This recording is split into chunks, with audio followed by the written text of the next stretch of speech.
નમસ્કાર. શ્રી કડવીભાઈ વિરાણી કન્યા વિદ્યાલય રાજકોટ.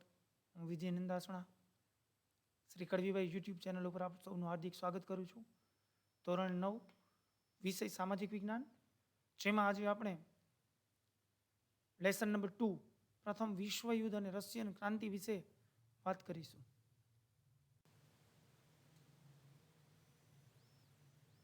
પ્રથમ વિશ્વયુદ્ધ અને રશિયન ક્રાંતિ એ આપણું ટાઇટલ છે. જેમાં આપણે પ્રથમ વિશ્વયુદ્ધની વાત કરીએ તો પશ્ચિમ યુરોપના રાષ્ટ્રોની સામ્રાજ્યવાદની ભૂખ અને પ્રદેશ લાલસાને લીધે તેમણે એશિયા અને આફ્રિકાના દેશોમાં જઈને સંસ્થાનો સ્થાપ્યા. સામ્રાજ્યવાદ એટલે શું? પશ્ચિમ યુરોપના રાષ્ટ્રો એટલે કે દેશના લોકો અને દેશો એવું વિચારતા હતા કે પોતાનો વિસ્તાર વધુમાં વધુ મોટો હોય, વધુમાં વધુ વિસ્તાર ઉપર પોતાનું રાજ હોય, પોતાનું સામ્રાજ્ય હોય. આવી એની જે એક ભૂખ હતી એને કહેવાય સામ્રાજ્યવાદ, કે મારો વિસ્તાર બહુ જ મોટો હોવો જોઈએ. જેમ આપણે કહીએ છીએ ને જ્ઞાતિવાદ, ભાષાવાદ, જાતિવાદ, એમ વધુમાં વધુ પોતાનું સામ્રાજ્ય વધારવાનો જે એક લાલચ હતી એ સામ્રાજ્યવાદ. એની ભૂખ અને પ્રદેશ લાલસા, વધુમાં વધુ સમૃદ્ધ અને વધુમાં વધુ પ્રદેશો ભેગા કરવાની એની એક નેમ હતી. સંસ્થાનો સ્થાપવા એટલે પોતાનો વહીવટ ત્યાં સ્થાપવો, પોતે વેપાર કરવો, એને કહેવાય સંસ્થાન સ્થાપવા. તેમની સત્તાનો વિસ્તાર કર્યો. પરિણામે યુરોપના દેશો વચ્ચે સંસ્થાનો સ્થાપવાની સ્પર્ધાઓ શરૂ થઈ હતી. કારણ કે યુરોપના દેશો બધા જ માનો કે હિન્દુસ્તાનમાં આવી રહ્યા હતા, તો દરેકને એમ હતું, માનો કે ભારતમાં ઘણી બધી પ્રજા આવી, પોર્ટુગીઝ આવ્યા, ડચ લોકો આવ્યા, ફ્રેન્ચ આવ્યા, ફિરંગીઓ આવ્યા, એ બધા જ વચ્ચે, અને છેલ્લે આવેલી પ્રજા એટલે કે અંગ્રેજો, એ બધા જ વચ્ચે અંદરો અંદર સ્પર્ધા થઈ હતી, જે આપણે અગાઉના લેસનમાં વાત કરી જ ગયા છીએ. પશ્ચિમ યુરોપના આ સંસ્થાન ભૂખ્યા દેશોએ એશિયા આફ્રિકાના દેશોને આર્થિક, સામાજિક અને સાંસ્કૃતિક નુકસાન પહોંચાડ્યું હતું. વિશ્વ રાજકારણમાં તેના એવા પરિણામો આવ્યા કે જેના લીધે પ્રથમ વિશ્વયુદ્ધ, રશિયાની બોલ્શેવિક ક્રાંતિ વગેરે જેવા અનેક બનાવોનું સર્જન થયું હતું. તો ચાલો વિદ્યાર્થી મિત્રો, આપણે એનો વિગતવાર અભ્યાસ કરીએ. પશ્ચિમ યુરોપ અને એશિયા આફ્રિકામાં સંસ્થાનવાદ. એશિયા આફ્રિકામાં સંસ્થાનો સ્થાપવામાં પશ્ચિમ યુરોપના રાષ્ટ્રો મુખ્ય હતા. સંસ્થાન સ્થાપવું એટલે પોતાનું અહીંયા સત્તામાં પોતાનું શાસન સ્થાપવું. જો આપણે વાત કરીએ તો તેમની આ સામ્રાજ્યો વાદી લાલસાએ તેમના રાષ્ટ્રોને પણ છોડ્યા ન હતા. નેધરલેન્ડ, બેલ્જિયમ, લક્ઝમબર્ગ વગેરે પર સ્પેનનો કબજો હતો. પાછળથી તેના કેટલાક પ્રાંતો ફ્રાન્સે પડાવી લીધા હતા. પોર્ટુગીઝ શાસક બિનવારસ મૃત્યુ પામતા, કારણ કે એનો કોઈ બિનવારસ એટલે એની પાછળ એનો કોઈ વારસદાર નહોતો, એટલે કે એ અપુત્ર અવસાન પામ્યો. તો લોહીના સંબંધે એટલે એના કોઈ સગાવાલા હોય, માનો કે આપણે ઘણીવાર સમાજમાં એવું થતું હોય છે કે એને કોઈ જ દીકરો ન હોય એટલે એની દીકરીઓ હોય એ બધી જ એની જમીન જાયદાદ બધું એને આપે, તો એ બધી જ મિલકત એને મળી. શું કામ? લોહીના સંબંધે. એવી જ રીતે લોહીના સંબંધે સ્પેનના રાજા હસ્તક પોર્ટુગલ પણ આવી ગયું, જેને કારણે 6 દાયકા સુધી બિન યુરોપીય દેશોમાં સંસ્થાનો સ્થાપવાનો ઇજારો એકમાત્ર સ્પેન પાસે રહ્યો. કારણ કે પોર્ટુગલમાં બિન યુરોપીય કોઈ દેશોનો એમાં સત્તા અથવા તો શાસન અથવા તો સંસ્થાન સ્થાપવાનો ઇજારો કોઈ પાસે, કારણ કે અગાઉ કોઈ એવી રીતે ગયું જ ન હતું અથવા તો એનો કોઈ ઇજારો જ નહોતો. તેથી કહી શકાય કે સંસ્થાનો સ્થાપવાનો ઇજારો એકમાત્ર સ્પેન પાસે રહ્યો હતો. ઇજારો એટલે ફક્ત ને ફક્ત અમુક દેશ, અમુક પેઢી, અમુક કંપનીનું અમુક બાબતમાં વર્ચસ્વ. ઇજારો, મોનોપોલી, વર્ચસ્વ એવું કહી શકાય. એ જ રીતે ફ્રાન્સ અને ઓસ્ટ્રિયાની પ્રદેશ ભૂખનો શિકાર, કારણ કે એ બે દેશ એટલી બધી પ્રદેશ ભૂખ હતી, વધુમાં વધુ પ્રદેશો એને પચાવી જ લેવા. આજે ઉદાહરણ તરીકે જોઈએ તો ચીન, એના દરેક પડોશી દેશોને કોઈને કોઈ રીતે પડાવી જ લેવા છે. જો કે જ્યારે એશિયા આફ્રિકાના દેશો પર સ્વતંત્ર યુરોપીય સત્તાઓની પકડ મજબૂત બની હતી, ત્યારે આ બધા દેશો સ્વતંત્ર થઈ ગયા અને તેમણે પોતાના અગાઉના માલિકોના માર્ગે, આવું શું કામ કહે છે, એ જે દેશ પાસેથી સ્વતંત્ર થયા, જેના એ ગુલામ હતા, એ બધા દેશોએ એની સાથે જેવું કર્યું એવું જ એ લોકોએ બીજા દેશોને ગુલામ બનાવીને એવું જ કર્યું. એટલે કે અગાઉના માલિકોના માર્ગે ચાલી એશિયા આફ્રિકાના કેટલાક રાજ્યોને પોતાની સત્તા હસ્તક લીધા હતા.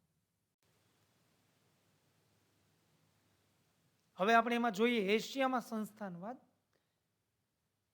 ઇંગ્લેન્ડે ભારતમાં પગદંડો જમાવ્યા પછી ભારતના પડોશી દેશો શ્રીલંકા, મ્યાનમાર, સિંગાપુર અને મલાયામાં પણ સામ્રાજ્ય સ્થાપ્યું હતું. ઇંગ્લેન્ડે આગળ વધી ચીનમાં પ્રવેશ કર્યો, પરંતુ અફીણના વેપારના કારણે ઇંગ્લેન્ડ અને ચીન વચ્ચે યુદ્ધો થયા 1839 થી 42 સુધી. જે ઇતિહાસમાં જેના કારણે યુદ્ધ થયું એ જ વિગ્રહ તરીકે ઓળખાય છે, એટલે કે અફીણ વિગ્રહો તરીકે જાણીતા થયા. આપણને એમ પ્રશ્ન થાય કે અફીણ વિગ્રહ શું કામ? કારણ કે અફીણના વેપારને લઈને બે વચ્ચે યુદ્ધ થયા હતા. આ યુદ્ધમાં ચીનનો પરાજય થવાથી બીજા 5 બંદરો, પોતાના જે 5 બંદરો હતા એ ઇંગ્લેન્ડને આપવા પડ્યા. તેથી ઇંગ્લેન્ડની સત્તામાં વધારો થયો. ચીનની નબળાઈનો લાભ લઈને બીજા પણ ઘણા બધા દેશો વેપારી અને રાજકીય અધિકારો એટલે કે સંસ્થાન, Japan, Russia, Germany, France, Belgium અને અમેરિકાએ પણ વેપારી અને રાજકીય અધિકારો મેળવ્યા હતા. પશ્ચિમ એશિયાના રણ વિસ્તારમાં વિપુલ પ્રમાણમાં નીકળતા ખનિજ તેલે યુરોપીય પ્રજાઓને સંસ્થાનો સ્થાપવા આકર્ષ્યા હતા. ઇંગ્લેન્ડ, જર્મની, રશિયા અને અમેરિકાએ Iran, Iraq, Kuwait, Saudi Arabia અને બહેરીનમાં તેલ કંપનીઓ સ્થાપી પોતાના હિતો જાળવવા પ્રયાસો કર્યા હતા. શું કામ? તો કે વિપુલ પ્રમાણમાં નીકળતું ખનિજ તેલ, તો એમ હતું કે આપણે પોતાનું અહીંયા સંસ્થાન સ્થાપી દઈ તો આપણે એની પાસેથી ખરીદી કરવાની ન રહીએ અને બહુ જ મોટી આર્થિક આવક એમાંથી કરીશું. હવે આપણે વાત કરીએ આફ્રિકામાં સંસ્થાનવાદ. 15મી સદીના અંત ભાગમાં આફ્રિકાના દક્ષિણ ભાગમાં સૌ પ્રથમ ડચ પ્રજાએ સંસ્થાન સ્થાપ્યું. ત્યારબાદ ઇંગ્લેન્ડે કેપમાં અને ફ્રાન્સે ઉત્તર આફ્રિકાના અલ્જીરિયામાં વેપારી મથકો સ્થાપ્યા. વેપારી મથક એટલે કોઠી.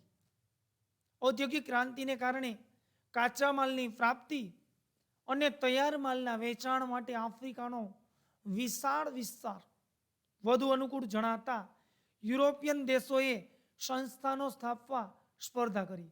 કારણ કે ત્યાંથી કાચા માલની ખરીદી કરે, પોતાના દેશમાં તૈયાર કરે માલ, એટલે કે પોતાના દેશમાં ઉદ્યોગો ધમધમશે, એના કારણે ઘણા લોકોને રોજીરોટી મળશે. તૈયાર થયેલો માલ ફરીથી આફ્રિકામાં વેચશે. માનો કે એ વેચવા માટે એનો માલ સામાન ટ્રેનમાં જશે તો રિટર્ન માનો કે આવશે ત્યારે શું થશે? તૈયાર માલ જશે, રિટર્ન આવશે ત્યારે કાચો માલ આવશે, ફરીથી અહીંથી જશે એટલે તૈયાર માલ જશે, એટલે પોતાનું પરિવહન એને સસ્તું પડશે. આ રીતે યુરોપિયન દેશોએ સંસ્થાનો સ્થાપવા સ્પર્ધા કરી. બેલ્જિયમના રાજા લિયોપોલ્ડે કોંગોનો વિશાળ પ્રદેશ કબજે કરી પોતાની સત્તા સ્થાપી. ઇંગ્લેન્ડે ઇજિપ્ત, પૂર્વ આફ્રિકાના કેટલાક વિસ્તારો તેમજ દક્ષિણ આફ્રિકાના પ્રદેશોમાં પોતાના મથકો સ્થાપ્યા. ફ્રાન્સે ટ્યુનિશિયા, મોરોક્કો અને પશ્ચિમ આફ્રિકાના પ્રદેશોમાં પોતાનું રાજ્ય સ્થાપ્યું. જો જર્મનીની વાત કરીએ તો પૂર્વ તથા પશ્ચિમ આફ્રિકાના કેટલાક પ્રદેશોમાં પોતાનું સામ્રાજ્ય વિકસાવ્યું. ઇટાલીએ રાતા સમુદ્રની આજુબાજુના આફ્રિકન પ્રદેશો કબજે કર્યા. આ પ્રાદેશિક વિસ્તારો મેળવવાની સ્પર્ધા વચ્ચે બર્લિન ખાતે યુરોપિયન રાજ્યોની એક પરિષદ મળી. કારણ કે દરેક પોતાના વિસ્તારો મેળવવાની સ્પર્ધા કરતા હતા. એ જ સમયમાં બર્લિન ખાતે ઈસવીસન 1884-85માં એક પરિષદ મળી, જેમાં આફ્રિકાના જુદા જુદા પ્રદેશોને વહેંચી લેવામાં આવ્યા. વિચારો તો ખરા, જેની ઉપર પોતાનો હક જ નથી એવા પ્રદેશોને વહેંચવા માટેની પરિષદ મળી કે આ પ્રદેશ તારો, આ પ્રદેશ મારો. આ પ્રમાણે સમગ્ર આફ્રિકામાં યુરોપના વિવિધ દેશોનું સામ્રાજ્ય સ્થપાયું હતું. એક તરફ યુરોપના સંસ્થાન ભૂખ્યા રાષ્ટ્રો એશિયા અને આફ્રિકાના પ્રદેશો પર પોતાના સંસ્થાન સ્થાપી સ્વહસ્તક, સ્વ એટલે પોતાની, હસ્તક એટલે હાથમાં, પોતાના હાથમાં કરવા માંગતા હતા. ત્યારે બીજી બાજુ જર્મની અને ઇટાલીમાં એકીકરણ થયું હતું. એકીકરણ એટલે વિખોટા પડેલા એક દેશના બે ભાગ થયા હતા, ફરીથી એક થઈ ગયા. જર્મનીએ ઔદ્યોગિકરણ, વ્યાપારીકરણ અને સંસ્થાનીકરણની હરીફાઈમાં ઝંપલાવ્યું હતું. હવે એને પણ ઔદ્યોગિક ક્રાંતિની અસરથી ઔદ્યોગિકરણ આરંભી દીધું, વ્યાપારીકરણ, વ્યાપારમાં ઝંપલાવી દીધું. બસ નફા માટેનો વ્યાપાર, સંસ્થાનીકરણ. બીજા જે પછાત દેશો છે, એવા અમુક નાના કોઈ દેશો છે, તો એને ગુલામ બનાવીને ત્યાં પોતાનું સંસ્થાન સ્થાપી દે, ત્યાંથી કાચા માલની ખરીદી કરે, પોતાના દેશમાં એનું પાકો માલ બનાવે, તૈયાર થયેલો માલ ફરીથી એ જ દેશમાં વહેંચે. આ દેશોનું રાજકીય અને આર્થિક તેમજ સામાજિક શોષણ કર્યું હતું. તેનાથી તેમનો વિકાસ અટકી ગયો, જેને પ્રથમ વિશ્વયુદ્ધની ભૂમિકાનું સર્જન કર્યું હતું. આપણે આ વિડીયો અંત સુધી જોયો એ બદલ આભાર. કડિયુભાઈ યુટ્યુબ ચેનલને વધુમાં વધુ લાઇક, શેર અને સબસ્ક્રાઈબ કરજો. જો તમને કોઈ પ્રશ્ન ઉપસ્થિત થાય તો કોમેન્ટમાં અવશ્ય પૂછજો. આભાર.